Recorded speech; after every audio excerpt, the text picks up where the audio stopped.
Queremos tratar en esta tarde un tema que me viene dando vueltas en mi cabeza y se trata, puse por título, conflictos internos y externos.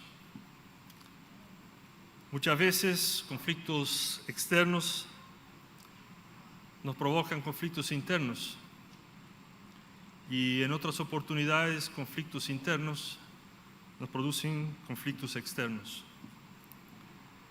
Por ejemplo, en una pelea matrimonial empezamos a pensar cómo arreglo esto, pero ¿por qué tengo que disculparme yo si la culpa es del otro? Y empezamos a dar vueltas en esta temática y ver cómo lo solucionamos.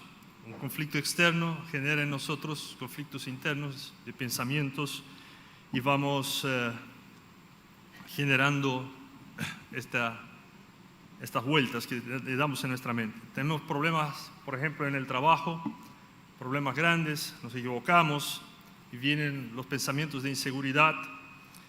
Se entera mi jefe, podrían echarme. Entonces viene ansiedad, conflictos, a través de depresión.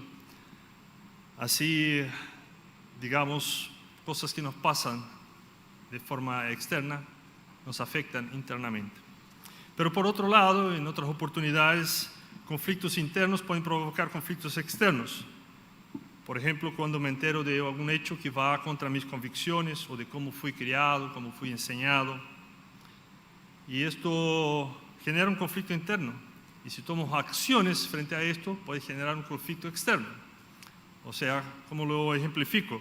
Si veo, por ejemplo, una acción de maltrato y pienso, mejor no intervengo, total no es mi problema. Pero luego pienso, eso va contra mis convicciones, así que sí debo intervenir. Y si tomo acción frente a eso, puede suceder que genere un conflicto externo, un conflicto hacia mí.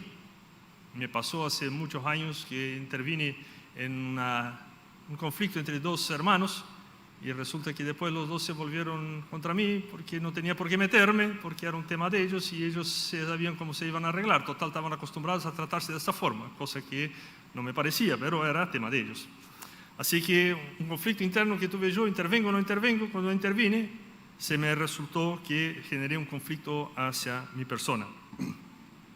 Y queremos abordar esta temática mirando dos personajes del Antiguo Testamento. Vamos a mirar dos textos distintos. Nos vamos a centrar en el tema psicológico, en el tema psiquiátrico. Yo no voy a tratar ese tema, sino de cómo Dios actúa en cada una de esas situaciones que se presentan por medio de estos personajes. Uno de ellos es Elías y el otro de ellos es Jonás. Vamos a mirar Primera de Reyes 19, de los versículos 9 al 19. Y después Jonás 4 del 1 al 11. Primer punto, son dos puntos que queremos ver, es conflictos externos que provocan conflictos internos. Y el contexto, queremos hablar un poco del contexto del primer personaje para después llegar finalmente a nuestro texto. Yo les recomiendo, si tienen tiempo, leer Primera de Reyes 16, del versículo 29 en adelante, donde está todo el desarrollo de toda esta historia de Elías. Yo voy a intentar resumir en pocos minutos lo que con los chicos de la escuela dominical, con los prejuveniles, hace algunos años atrás estudiamos en un semestre, así que vamos a hacer lo posible para resumirlo. Bueno, en este tiempo Israel, hablamos de Elías. En ese tiempo Israel estaba dividido en dos reinos, el reino del norte con las 10 tribus y la capital Samaria, el reino del sur, 2 tribus, Judá y Benjamín, y capital Jerusalén. Eso se desarrolla alrededor del 874 al 853 a.C. En este periodo reina en el norte Acab, y este rey resuelve casarse con Jezabel. Jezabel era una extranjera, hija del rey de los Sidonios, que el rey de los Sidonios gobernaba Tiro y Sidón, esto está al norte de Israel. Pero Jezabel era adoradora de otros dioses y a través de casarse con Acab introduce en Israel la adoración a los Baales, más específicamente el Baal Melkart, y también hicieron un templo a Será, que era una diosa. Y con esto, instigados por Jezabel, Jezabel y Acab desvían al pueblo de los caminos de Dios, a una adoración a ídolos, en ese caso a Baal. Entonces, Jezabel no se contenta con eso, manda también a matar a los profetas de Dios. Y Dios envía en ese contexto a Elías, que advierta a Acab que no va a llover durante los próximos años hasta que él vuelva a decirlo. Y podemos contar que en un contexto agrícola y ganadero, o sea, la presencia de lluvia significa abundancia y la escasez de lluvia o la ausencia de ella significa directamente hambre. Dios busca que el pueblo regrese a sus caminos, de los cuales se había desviado. Esa es la causa de la ausencia de lluvia, hacer reflexionar al pueblo que está en el camino equivocado. Los pueblos buscaban que sus dioses les proveeran de lluvia, les proveeran de lo que les hacía falta, y así, debido a la ausencia de lluvia, hacer reflexionar al pueblo de que parece que estamos en el camino equivocado. Efectivamente, se produce una sequía, la ausencia de lluvia por más de 3 años y medio. Dios cuida de Elías durante ese periodo, o sea, Elías se oculta y Dios le provee. También es muy, muy lindo cómo Dios lo cuida en ese tiempo. Podemos sacar muchas enseñanzas de todos esos textos. Y terminado ese tiempo, otra vez Elías se acerca a Acab, indicado por Dios naturalmente, y dice que deberían, o sea, desafía a los profetas de Baal a que presenten sacrificio ante Dios. Esto tenía como objetivo mostrar, probar delante del pueblo quién era el Dios verdadero.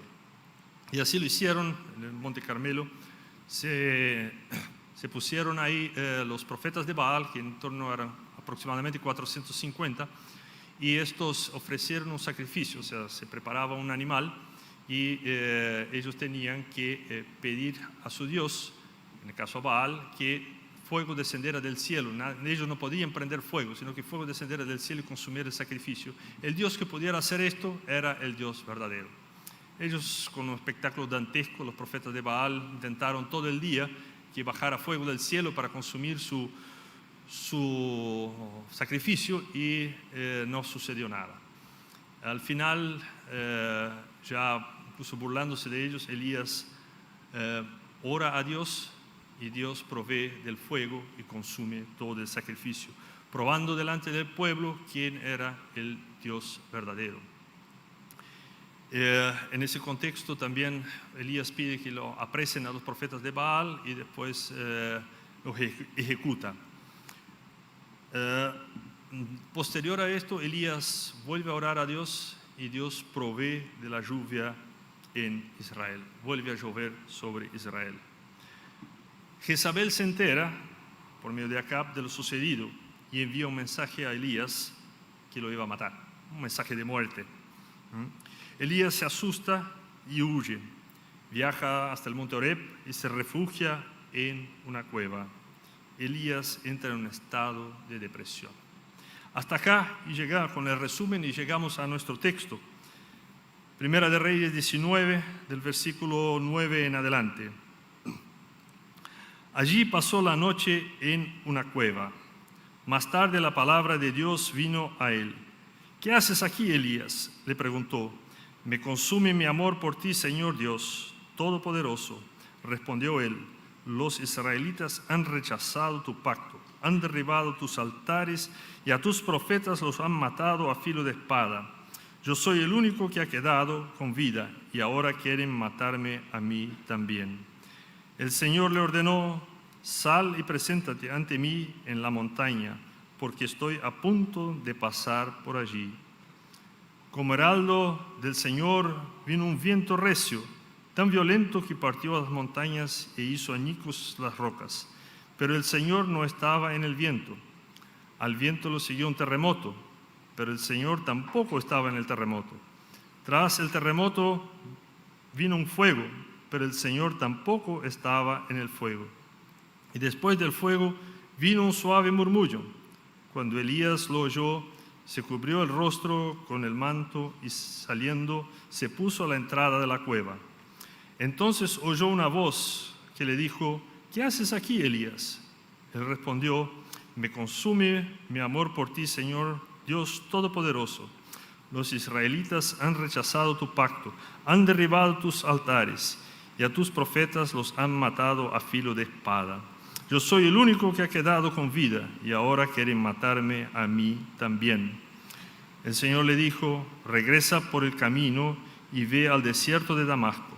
Cuando llegues allá, unge a Hazael como rey de Siria y a Jehú, hijo de Nimsi, como rey de Israel. Unge también a Eliseo, hijo de Safat, de Abel Mejolá, para que te suceda como profeta. Jehú dará muerte a cualquiera que escape de la espada de Hazael, y Eliseo dará muerte a cualquiera que escape de la espada de Jehú. Sin embargo, yo preservaré a 7,000 israelitas que no se han arrodillado ante Baal ni lo han besado.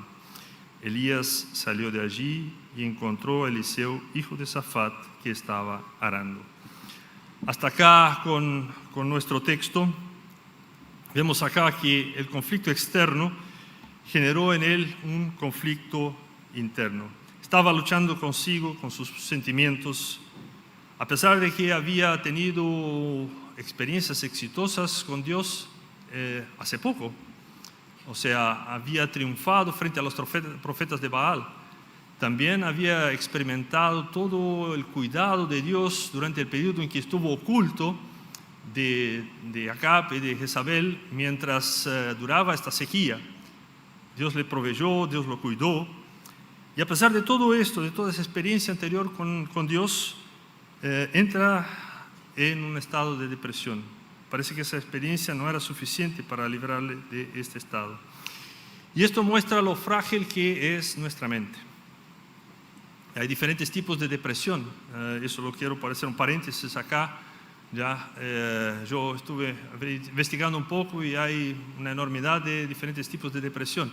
Y no todos son de origen sentimental, o sea, hay depresiones que vienen por cambios hormonales, por distintas situaciones, y todas ellas necesitan tratamiento especializado, necesitan muchas veces de medicamentos, ¿ya? Pero lo que sí quería destacar es que en cada uno de estos procesos Dios está ahí presente. ¿Qué haces aquí, Elías? En el versículo 9 le pregunta el Señor. Parece que ese no era el lugar que Dios quisiera que Elías estuviera. ¿Qué haces aquí, Elías? ¿Estamos en el lugar que Dios quiere que estemos? Y vemos ya en el versículo 10 la raíz de su problema, la raíz de su conflicto interior. Me consume mi amor por ti, Señor Todopoderoso, respondió él. Los israelitas han rechazado tu pacto, han derribado tus altares y a tus profetas lo han matado a filo de espada. Yo soy el único que ha quedado con vida y ahora quieren matarme a mí también. Esta es la realidad que tenía Elías a su alrededor. Este era su problema, raíz de sus conflictos, su realidad externa. Todo eso tenía razón Elías. La única que le faltaba, que no tenía razón, era cómo él se sentía solo. No estaba solo. Dios estaba ahí tratando con él. Además, Abdías, en el proceso del texto anterior, había mencionado a Elías que tenía escondidos a 100 profetas de Dios, de Jezabel y de Acab, que no los habían encontrado. Así que Elías no estaba solo, pero se sentía solo.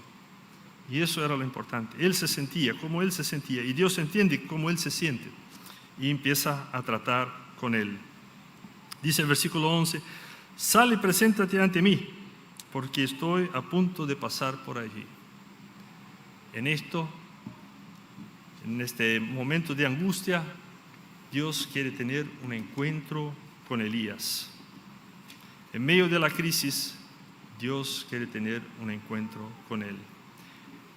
En una crisis permanecen los mejores amigos, los que realmente son amigos, y Dios.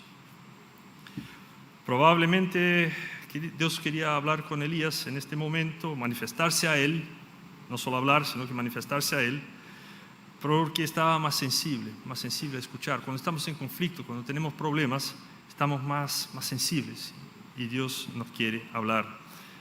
Así que también con nosotros Dios se manifiesta en medio de las crisis.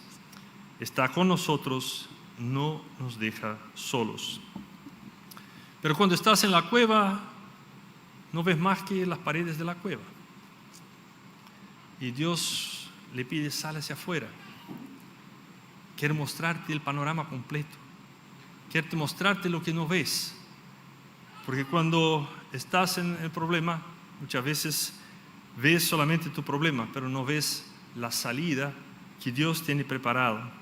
Y eso Dios lo quiere revelar. Versículos 11 y 12. Como heraldo del Señor vino un viento recio, tan violento que partió las montañas e hizo añicos las rocas, pero el Señor no estaba en el viento. Al viento lo siguió un terremoto, pero el Señor tampoco estaba en el terremoto.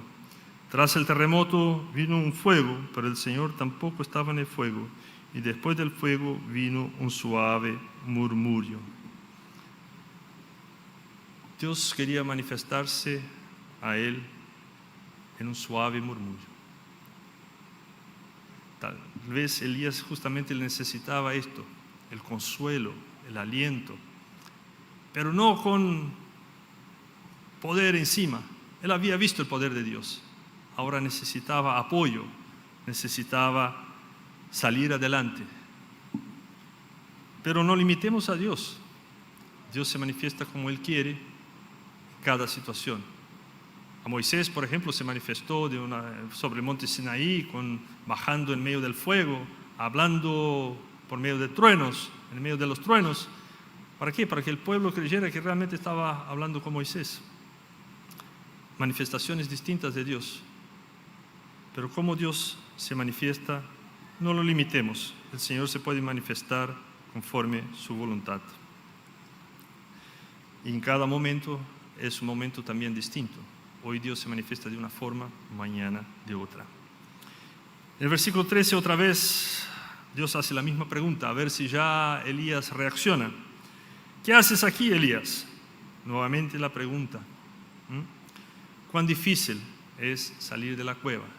Elías todavía estaba aferrado a la seguridad de la cueva. Salió recién a la orilla de la cueva. No se atrevía a salir de forma completa. Y cuando Dios le pregunta, ¿qué haces aquí, Elías? Él viene con la misma respuesta. Versículo 14 es exactamente igual al texto que leímos anteriormente. Me consume mi amor por ti, Señor, Dios Todopoderoso. Los israelitas han rechazado tu pacto, han derribado tus altares y a tus profetas los han matado a filo de espada. Yo soy el único que ha quedado con vida y ahora quieren matarme a mí también. La misma respuesta. O sea, Elías seguía dando vueltas en lo mismo. Es lo que yo llamo hacer caldo de cabeza.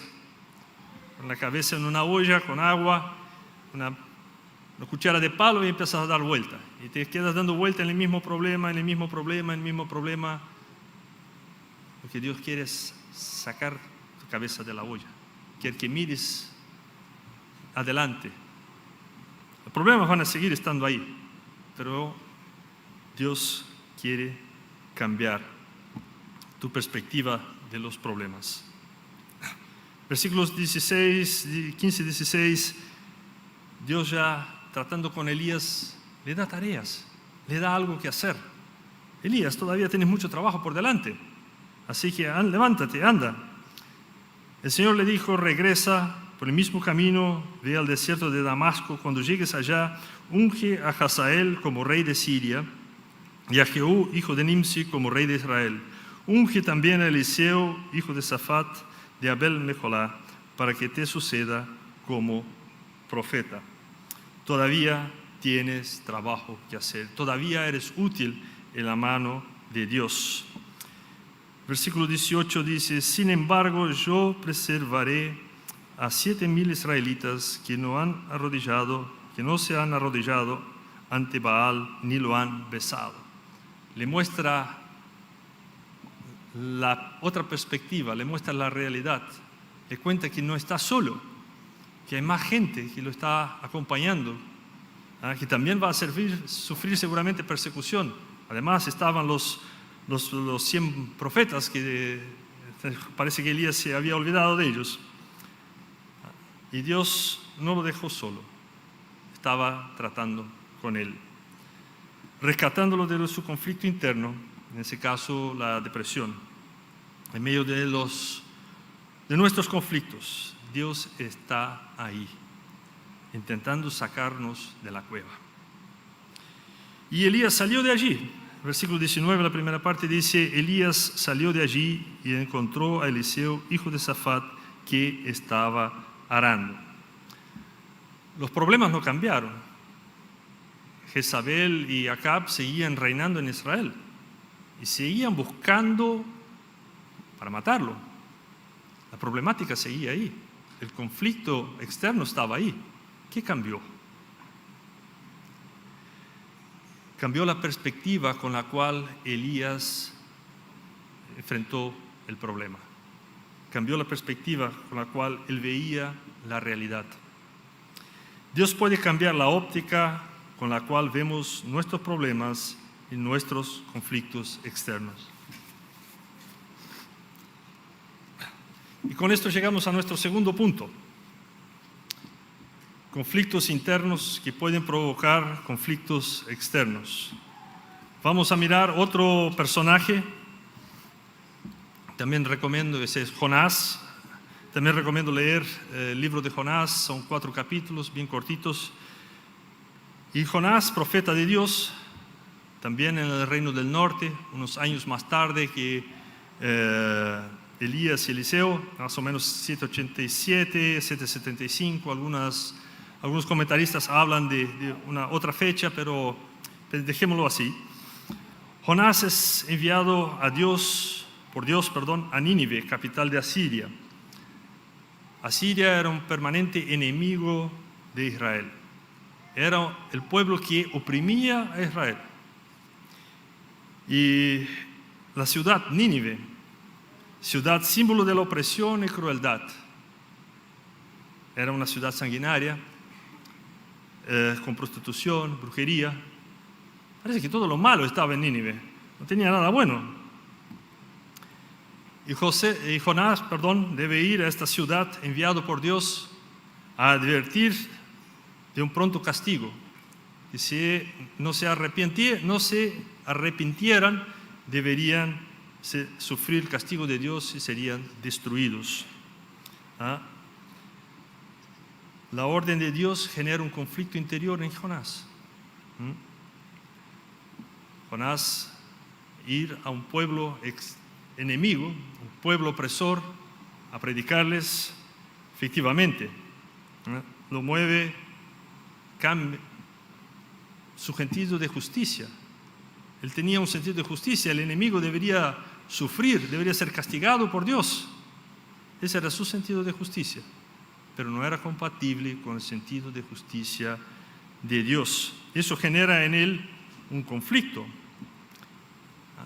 ¿Y qué hace qué hace Jonás? Resuelve ir en dirección opuesta. Se va a Tarsis, dirección completamente opuesta a lo que Dios lo había mandado. Se desarrolla, él toma un barco para ir a Tarsis, se desarrolla una tormenta en el mar y los marinos se enteran de por qué el barco casi se hunde en medio de la tormenta y la solución es echar a Jonás al mar. Vemos que ahí hay un conflicto interno y termina produciendo un conflicto externo de Jonás con los marinos y también con Dios. Finalmente lo lanzan al mar, pero Dios no lo abandona. No lo abandonan de ninguna forma. Provee un gran pez para que lo trague, y dentro del vientre de este pez Jonás recapacita, pídele perdón a Dios, y Dios hace con que el pez lo vomite a la playa, y finalmente Jonás toma rumbo a Nínive y va a cumplir con la tarea que Dios le ha encomendado. El Dios de las segundas oportunidades, a veces incluso terceras y cuartas, no se da por vencido cuando nosotros equivocamos el camino. Sigue tratando con nosotros, sigue trabajando en nuestras vidas. Jonás ahora cumple su misión, va a la ciudad de Nínive y la ciudad se arrepiente, desde el rey hasta el más pequeño. Dios perdona a los ninivitas y no los destruye. Y con eso llegamos a nuestro texto. En Jonás capítulo 4, en los versículos 1 en adelante. Esto era el contexto para que podamos entender un poco de lo que vamos a tratar. Pero dice así: pero esto disgustó mucho a Jonás y lo hizo enfurecerse, así que oró al Señor de esta manera: oh Señor, ¿no hará esto lo que yo decía cuando todavía estaba en mi tierra?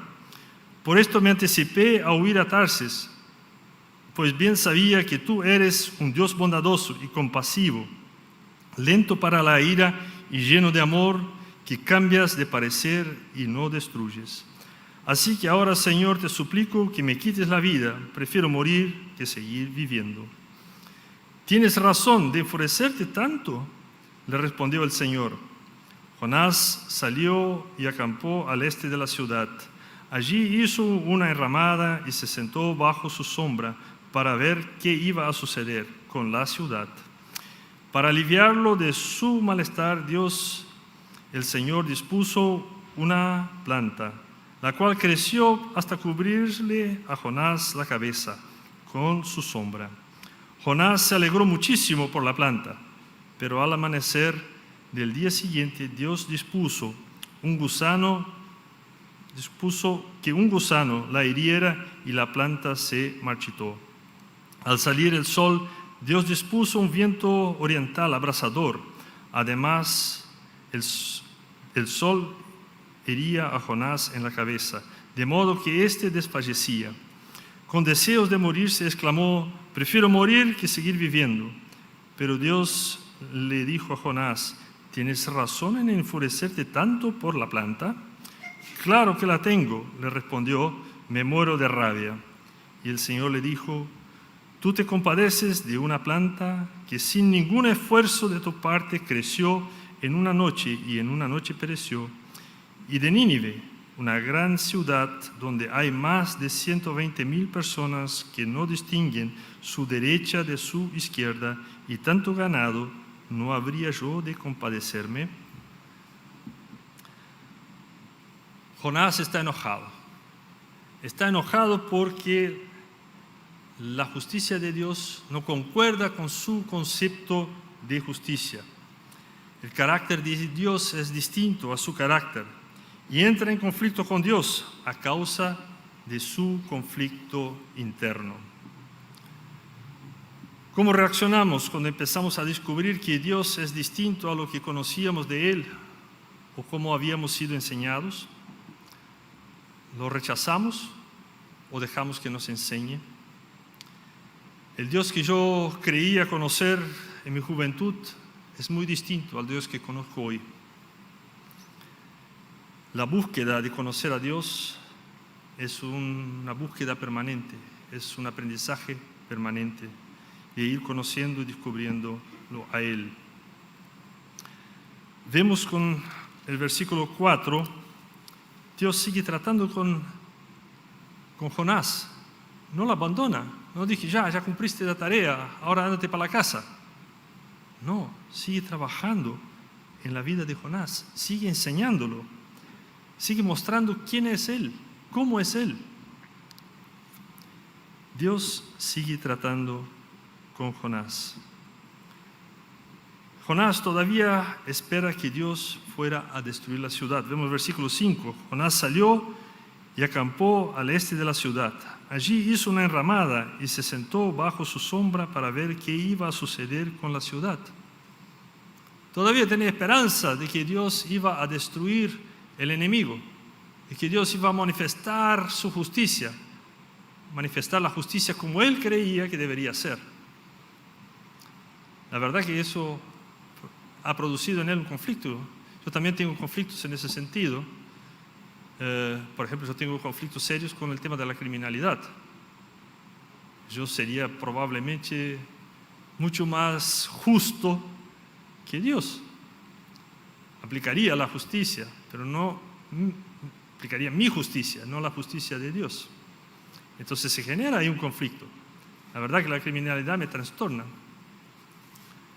Pero debo reconocer que Dios es distinto y debo ahí subyugarme a que su justicia es la verdadera justicia, a distinción de cómo fue enseñado. A muchos años atrás me tocó también enfrentar este conflicto.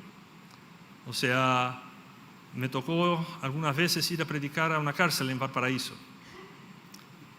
Complicado ver a personas que cometieron los crímenes, podemos decir así, más horrendos, y que estaban ahí, que necesitaban escuchar la palabra de Dios. Vemos que Dios no discrimina, vemos que Dios le quiere dar la oportunidad a todos, independiente de nuestros pensamientos, de nuestros conflictos, de nuestro sentido de justicia. Dios tiene un concepto distinto de justicia. Y Dios enseña de diferentes formas. Acá Dios, en versículos 6 al 8, enseña a Jonás, sí, por medio de una planta. Una simple planta que crece en una noche y en el otro día, ya un pasado día entero, se desvanece, se muere por medio de un gusano y busca enseñar de la misericordia. Algunas veces las acciones de Dios no cuadran con nuestro concepto de cómo debería ser Dios. Entonces puede generarse este conflicto interno y derivar en conflictos externos. Dios es justo, pero también es misericordioso. Y no discrimina a nadie, aun cuando los pecados sean muy grandes. Cuando hay arrepentimiento, hay perdón. A veces pensamos en nuestras vidas que algunos otros no son merecedores del perdón de Dios. ¿Por qué? Porque tenemos nuestro propio concepto de justicia. Nos vemos ciertas imágenes en los noticieros y eso nos revuelve por dentro. Queremos aplicar nuestro concepto de justicia, pero estas personas también necesitan conocer a Dios, necesitan por lo menos escuchar de Dios y tener la oportunidad de arrepentirse. Para concluir, no importa la cantidad de años, la cantidad de tiempo y todas las experiencias que hemos tenido con el Señor, siempre puede venir una crisis externa que nos produce en nosotros una crisis interna, o algo que nos conmueve internamente y que puede generar una crisis externa. Hay desánimo, surgen dudas, se ven confrontadas nuestras creencias sobre Dios con lo que Dios realmente es. Se ven confrontados nuestros pensamientos con la voluntad de Dios.